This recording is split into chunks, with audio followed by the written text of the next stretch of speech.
When it comes to the strengths of Scorpios, we're talking about them being passionate, stubborn, if you want to look at it as a positive way, resourceful, brave, and a true friend. Their weaknesses, however, they can be very jealous, distrusting, secretive, and even violent. Scorpios love to friggin' argue. Even when they're dead and gone, I'm pretty sure that they will still argue even then.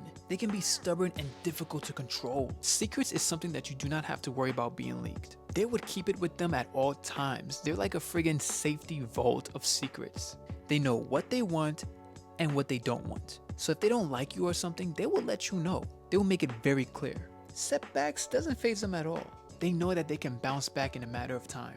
Some Scorpios, however, can be very two-faced, so be very careful.